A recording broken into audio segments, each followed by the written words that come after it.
Hello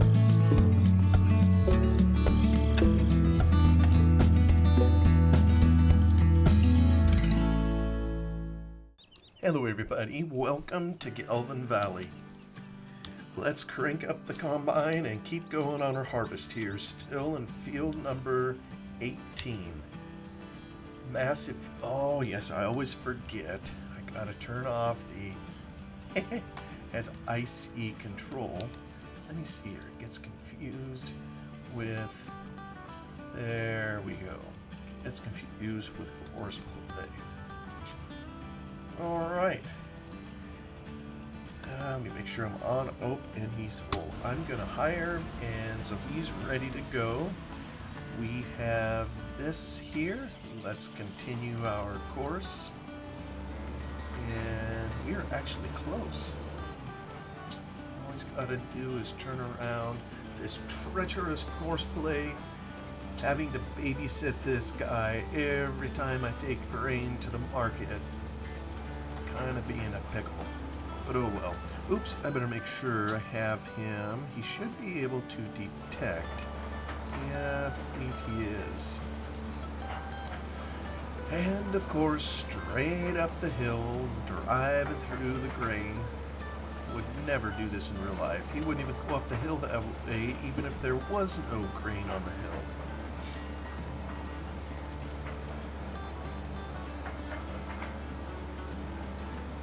We've made a fair-sized dent in the hill here. As you can tell, we've harvested a good chunk of it here. Let me see just how much is left. Oh, shucks, we have some hail on the way. Oh, that's still a few days off. Oh, yeah, we're getting down. Still a little ways to go.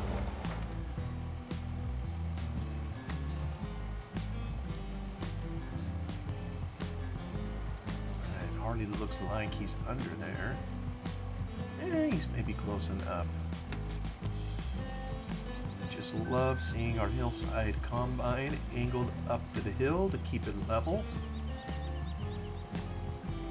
Yeah, I wish I had one of those that performed good for my Farm Sim 11 save. Alright, he's emptied out, ready to continue. Well, I had, not that anybody cares, but I had an experience a week ago that pounded the stuffing out of me and reminded me why I sometimes don't like customers. You know, what's the old adage, the customer is always right? Well, no they're not. No they're not. And I was just thinking, you know, any of us over the course of our careers, you know, we are serving someone, you know, it may just be our boss, you know, asking us to do something, or it may be, you know, a customer of some kind. Ultimately, I mean, the customers pay our bills. But we're always serving someone. And yeah, I just had a nasty experience, and it made me start remembering and thinking of a number of those experiences kind of over the years. And I am thankful to say, you know, most of those have been few and far between. You know, to where, I mean, the good far outweighs the bad. But I don't know how it is for you, you know, most of us, maybe when a bad experience happens, I think most of our temperaments is to overly focus on what just happened bad, and it overshadows all the good, or at least that's kind of my personality, something that I wrestle with. But I am glad I don't have many experiences. You know, maybe customers were cussing me out under their breath, for all I know, and gritting their teeth and just never told me. I don't know. Suffice it to say, customers can be a problem, but they're also your greatest blessing in that they pay your salary and pay the bills. No denying that. Alright, looks like he's getting full again.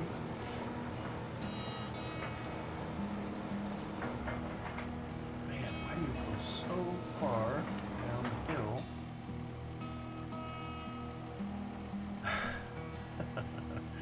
I don't know why this combine goes the route that he goes sometimes, but anyway, as long as he empties them, that's an main thing.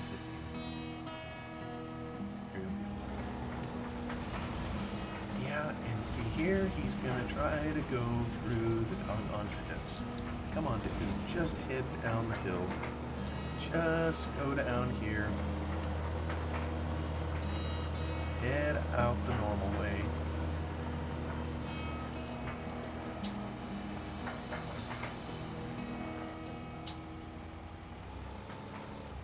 What are you doing? Are you gonna...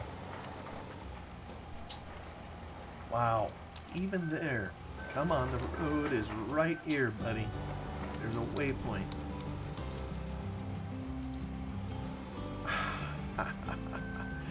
Do I have to manually... Well, let's see here. Drive course. First current. Nope.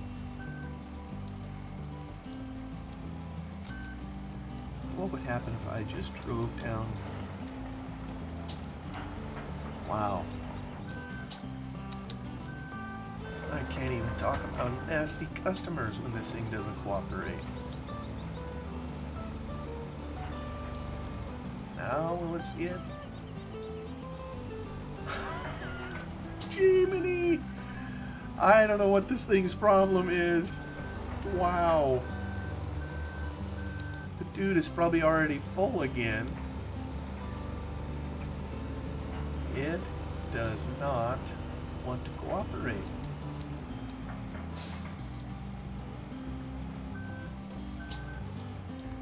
It's like it's just totally gone bonkers.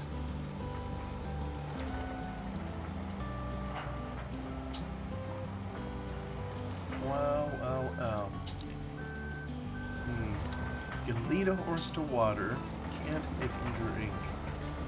I'm beginning to think that there is something fundamental I am missing here that is causing this, because I'm positive it used to work. Alright, now it seems to have found, where it needs to be. Yes? No? Hallelujah! Okay, we're heading up the road. Now then, I was going to recall some nasty customer interactions, if you will. I'd be curious to know what some of yours are and what kind of career you're in. I'm an accountant, I know I've mentioned that before, so a lot of times the customers we're interacting with are other accountants, or like inside a company, or they are owners of businesses, kind of in the realm that I work in.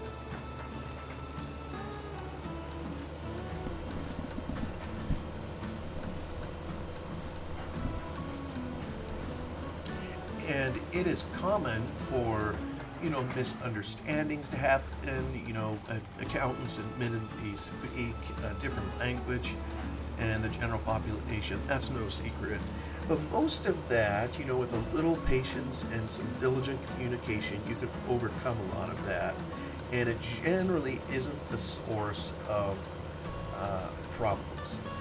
I think there are just some people out there, maybe they wake up on the wrong side of bed, have a nasty disposition. This is how they treat everybody, whatever it is. So, let me get my glasses on so I can read my note here. One happened, this was a number of years ago. I didn't see it happen. It happened to one of my business partners. He had taken on a new client, and as it turns out, I think we later learned this particular person had a bipolar disorder, so maybe that is the explanation for how he treated my partner. But he went to a whole lot of work for this person and helped him make a decision that saved him thousands and thousands of dollars. And I can't even remember off the top of my head what that was, but help to make a decision. And you got to remember, in the world that I work in with accounting, there isn't much always to show in terms of a deliverable. When someone asks for your counsel or your opinion on what they should do and the ramifications behind a business decision, if they do this versus that, a lot of times we can answer those, maybe off the top of our head, based on our experience, and there may be some research, we have to do to figure out the answer, whatever. But a lot of times there isn't much to show for in terms of what is actually delivered to the client. It may ultimately be just a conversation. And so on the client side, it sounds like nothing was done, almost. Where they get an answer to their question and they may have no idea how much effort it took to come up with the answer. Some are simpler than others, of course. But in this case here, he had spent some good time, and there was a direct connection here with the savings that he had, generated for this person. And so I think he sent him a bill. I seem to recall it was just a couple $100. Wow. Oh, you silly tractor. Always searching for the ditch.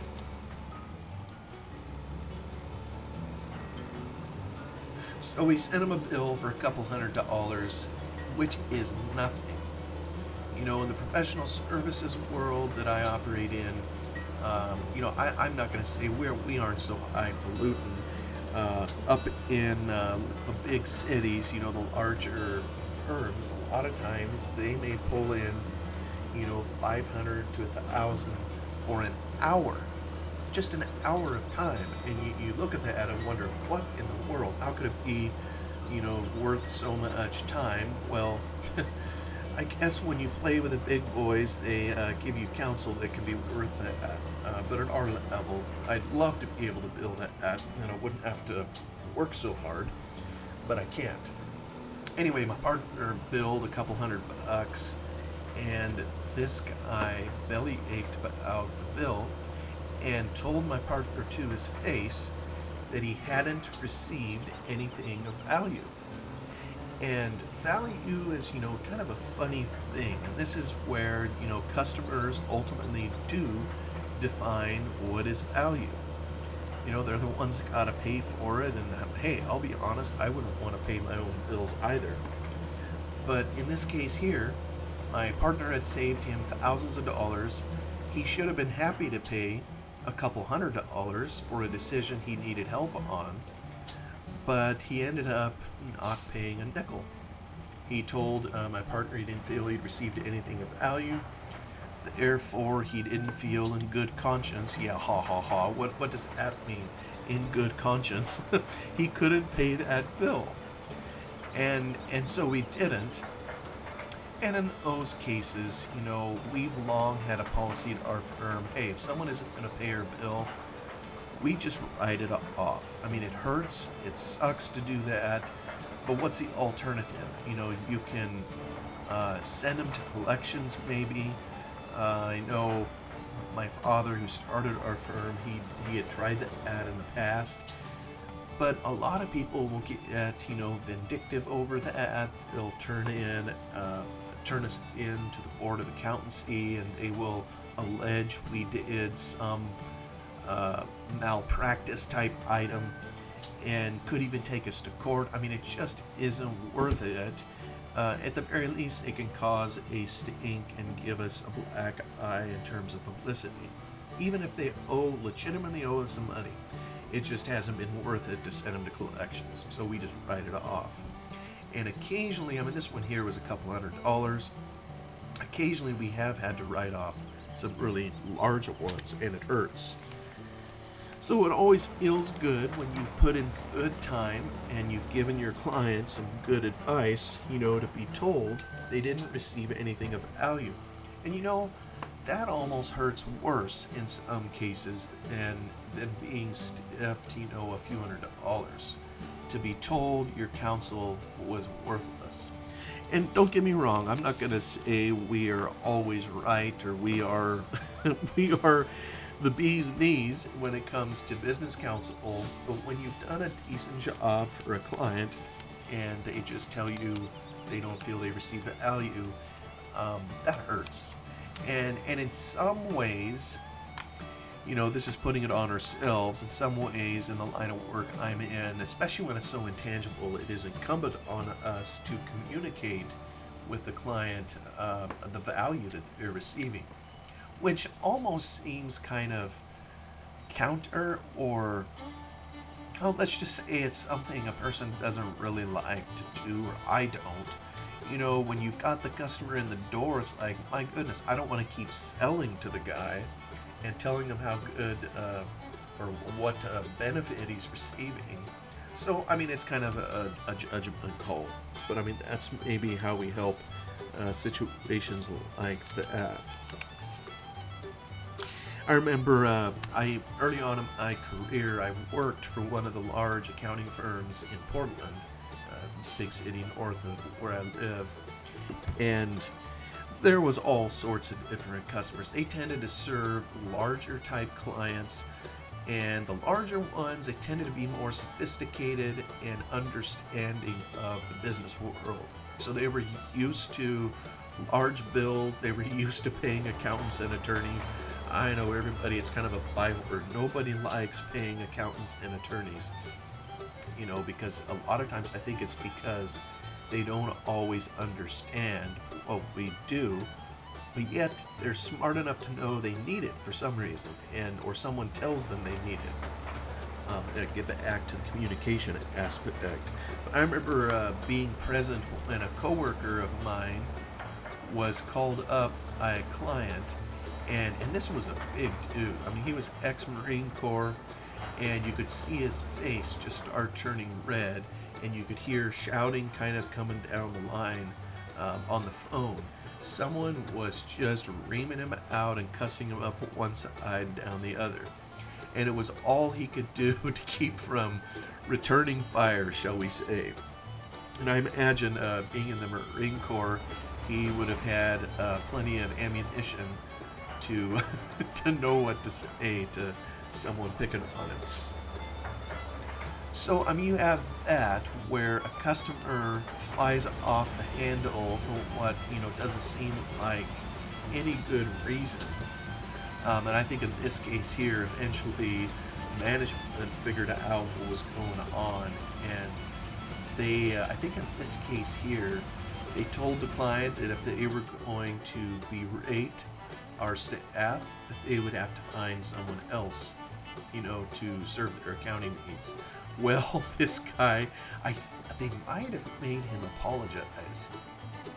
And it's, they have some leverage in these larger firms, and we don't sometimes, because there's only a handful of them. This was one of the largest accounting firms in the world. And I think when I moved on in my career, there was only 4, maybe 5 such accounting firms. So the kinds of companies that had to go to these large firms, there wasn't many options. And so you, like I say, I think they were able to get to even an apology out of the guy for my coworker. But yeah, just taking abuse, and that's probably mild compared to, the kind of abuse a regular cashier in some tin horn store anywhere takes on a regular basis.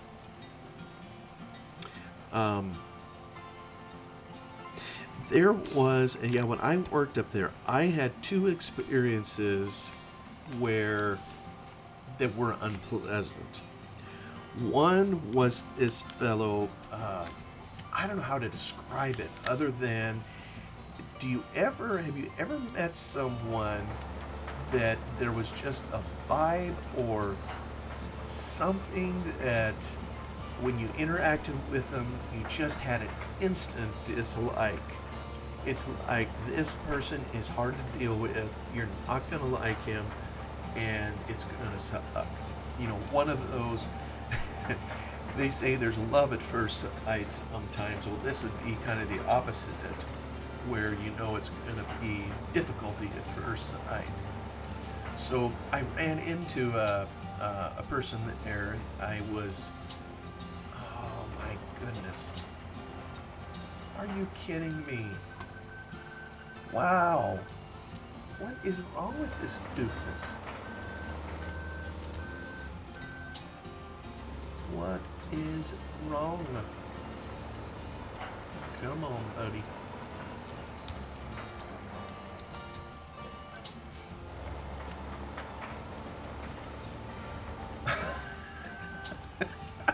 What is going on? Help! Come on, get down. Alright, I think he found the buttons. There you go. Turn the corner. What a pain in the tool to babysit this guy. Anyway, I encountered one of these guys, and he was the general manager of this. It was a smaller entity I was auditing. It was called a low-income housing project. We've had, I think the firm that I worked at, I think we literally audited over 100 of these, and they were small projects, mainly consisting of, they'd have a debt in them, they would have some real estate, and then they would have some rental activity, property management, whatever. Just a small entity, maybe a building of, I mean, no more than, say, 10 million in a building, and corresponding amount in the loan that would have a couple partners. The whole reason for these types of entities, like I said, was low-income housing, and the reason they did it was to get themselves some tax credits. And in order to get the credits, and in order to secure the financing and make sure everything worked financially, these little entities had to pay for an audit. And audits are a pain in the neck. I mean, there's no two ways about it. And sometimes the general managers, what they were in it for, I think this particular guy had a developer fee coming, but they were held under a very tight leash. There was a partnership agreement that spelled out reserves that the partnership had to keep. All these entities were partnerships for some reason. So reserves, there was fees that had to be paid. It said how much the fees were, when they were to be paid, and in what order. All these rules. And this guy here, I mean, I'm no stellar auditor by any means, but what I would do is I would read, these partnership agreements, and I'd figure out what the rules were that they'd agreed to, and then I would see if they had done what they said they were going to do. Well, this fella here didn't have a massive reserve. I think it was $250,000, as I recall. He hadn't funded a reserve, and so I was asking him about it, and he came unglued. He just got angry. He said something like, "You're being paid to audit the books, not to dig around in this agreement," or whatever. And I said, "Well, sir, that's exactly what I'm doing, is auditing your books." He was just angry because, as I learned later, he didn't want to lock up the cash. I think he was trying to pull a fast one with the limited partner who had put up all this money and had set up all these rules. He wanted to pay himself a developer fee, and he was entitled to it, but he wasn't entitled to it yet. He had to set up this reserve. There wasn't money to pay it yet, and he was angry that I was he was angry that I was doing my job. I don't know if he thought I'd just be a knucklehead and just let it pass, or what the deal was. So, what do you do when someone is mad at you? I don't remember how I extricated myself, from the conversation. You try to get out of an unpleasant circumstance as quick as you can. He went huffing and puffing off somewhere. What I ended up doing is I called the limited partner, the representative that we had, and I just explained what happened.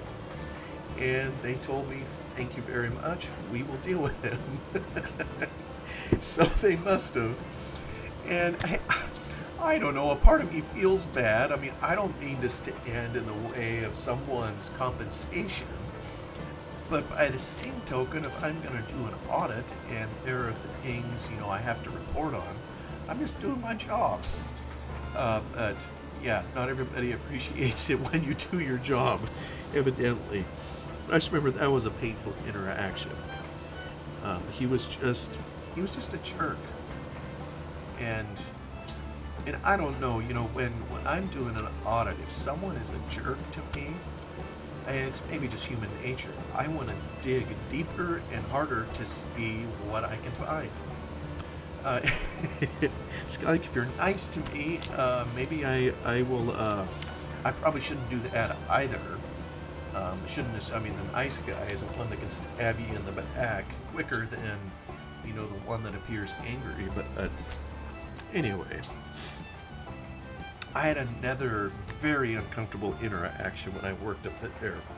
And when I worked at this firm, I was there 4 years. I was fresh out of college, and worked the first a little bit over 4 years of my career for them.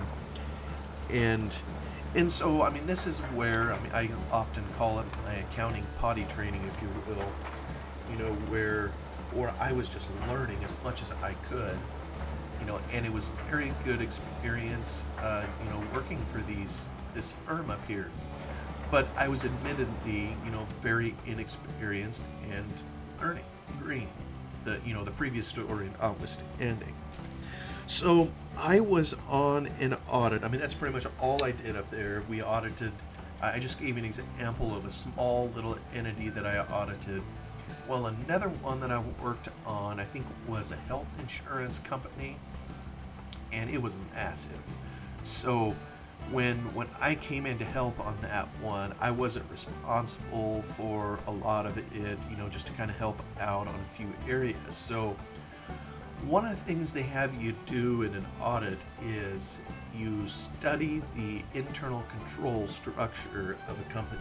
And just in saying that, I probably have put everybody to sleep. But internal controls are the processes and procedures that a company does to kind of safeguard their assets, to prevent fraud, to catch errors, and all those kinds of things is kind of a purpose for internal controls. So one of the things they will have a junior staffer do on these audits is update the internal controls. So we had in our files, we had audited this company a number of years, and I don't even remember what area it was. We have all these memorandums in the file of documenting the internal control structure of the entities that we'd audit. And so one of the things that we would do is we would update every single one of those memos to make sure we had the proper, correct, current understanding of the entity's internal controls. So I was handed one of these memos, or I printed it, whatever, and I headed up the stairs to go visit. I don't remember her name. It's probably a good thing. Went up to visit this person to talk to her and update this internal control memo. So I get up there, and she was in a kind of a cubicle area. Was she in an office? I guess I don't remember that entirely. But when I approached her, I was just blown away because sitting in front of me was a full-on witch. And then I remembered it was October 31st, so it was Halloween. And this particular place, I think that there's a lot of people that dressed up on Halloween, all fun and games, whatever. But she was dressed from head to toe in coal black. She had a pointy hat on, a hat and everything, witch's hat, black. She had black lipstick on. I still remember, when she was starting to interact with me, watching her lips move, and it was almost surreal seeing the black, just black everywhere, and the blackness of heart of this lady. She in disposition was exactly what her costume suggested she was. Anyway, I go in there with this memo, and she starts reading it and says, well, there are errors all over in this. I said, well, fine, good. I'm glad you see those. I said, I'm up here to update this and try to fix it. So I said, help me out here. Help me to know how I can fix this. Well, she wouldn't let go of the fact that it was an error. And she just started berating me. And I was like, is this really happening? What is this woman's problem? She's just being mean, rough. And it didn't make any sense. That's why I say at a certain level, it just seemed surreal. And at one point, I think the magnum opus of her conversation was she literally told me to exit the area and to come back and start the conversation all over again. I mean, just treating me like a 5-year-old or whatever. And so this is the only time in my career this has ever happened. I literally got up, I went to the door, I came back in, I reintroduced myself, shook her hand. I mean, just inside, I'm literally just seething. And so somehow we eventually got through it, and I got the information I needed to update all of this. But I went downstairs feeling like I was a few pounds lighter, with my butt chewed out or whatever. And for what I have no idea. To this day, I don't understand. She must have been having a terrible day or something, to take it out on a complete stranger. I've never seen her, had never seen her before, and have never seen her since. And so I go down and I start talking to one of the people down there who was responsible for the job. And I said, about this person. And I started describing what happened. And they said, oh, her. And they eventually told me not to feel bad, that that's how she basically treats everybody, and so forth. Well, I can't say I felt really good about it, regardless of what they told me. It just was a very, very strange occurrence. I haven't had one before that or since then quite like that interaction. And I still don't even know what to say lessons learned are on that. I'm no better today, trying to get out of a tough situation, where there's no winning, than I was then, really. I just wonder if, from her perspective, as I've thought back and tried to analyze it from her perspective, in the big accounting firms, they are kind of like a revolving door. Here I was, this was early on in my career, I was maybe in year 2, year 3, probably year 2. And seen by her as just another new face. The year before, she probably had someone else. I know she didn't have me.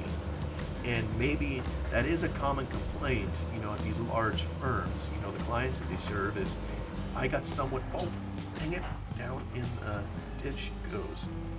It is a complaint to where it's like every year they get someone new.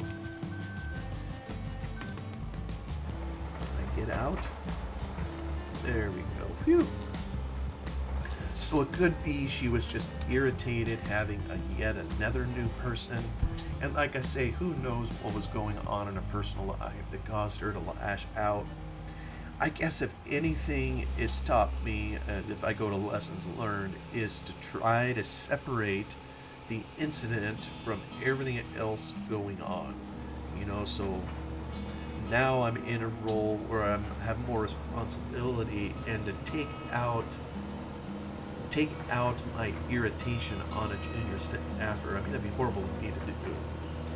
And so, for whatever reason, she chose me that day, and I've remembered it to this day as a very unpleasant interaction. Hey, the bell's already chimed, and so thank you so much for listening and coming along for the ride. That's another wonderful session here on Gelvin Valley. Hope you all are still enjoying it. Y'all have a wonderful day. I'll see you on the next one. Goodbye for now.